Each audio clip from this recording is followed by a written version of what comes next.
নমস্কার, আমি সঙ্গমিত্রা। আমার এই সহজ রান্না চ্যানেলে আপনাদের সবাইকে স্বাগত। আজ আমি বানাচ্ছি সুজি, আটা আর দুধ দিয়ে দারুণ স্বাদের একটা টিফিনের রেসিপি। আপনারা খুব সহজেই বাড়িতে বানিয়ে নিতে পারেন এই টিফিনের রেসিপিটি। আপনাদের যদি এই রেসিপিটি ভালো লাগে তাহলে লাইক এবং শেয়ার করবেন, আর রেসিপিটি কেমন হয়েছে কমেন্ট করে জানাবেন। আরও নতুন নতুন রেসিপি পাওয়ার জন্য চ্যানেলটিকে সাবস্ক্রাইব করে পাশে থাকবেন। ধন্যবাদ। প্রথমে একটা মিক্সির জার নিয়েছি, এর মধ্যে নিয়ে নিচ্ছি 1 কাপ সুজি, 1/4 কাপ আটা। এখানে আমি আটা ব্যবহার করছি, আপনারা ময়দাও ব্যবহার করতে পারেন। নিয়ে নিচ্ছি 1/4 কাপ চিনি, আমি এখানে 1/4 কাপ চিনি ব্যবহার করছি। মিষ্টিটা আপনারা আপনাদের স্বাদ মতো নেবেন। নিয়ে নিচ্ছি 2 চামচ গলানো বাটার, এখানে আমি বাটার ব্যবহার করছি, আপনারা সাদা তেল বা ঘিও ব্যবহার করতে পারেন। আর নিয়ে নিচ্ছি 1 কাপ দুধ।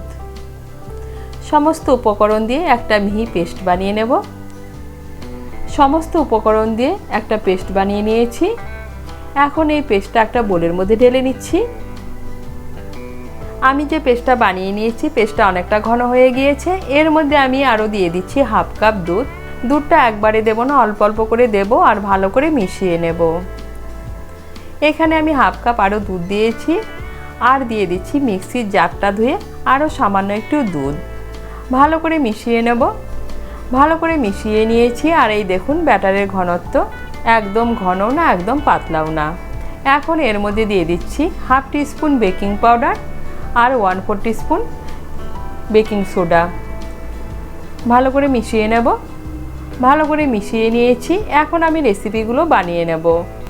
জলখাবারটা বানানোর জন্য আমি একটা আপ্পাম প্যান বসিয়েছি, প্যানটাও গরম হয়ে গিয়েছে। এর মধ্যে দিয়ে দিচ্ছি সামান্য একটু করে বাটার, এখানে আমি বাটার ব্যবহার করছি, আপনারা ঘি বা সাদা তেলও ব্যবহার করতে পারেন। এর মধ্যে দিয়ে দিচ্ছি আমি যে ব্যাটারটা বানিয়েছি সেই ব্যাটার।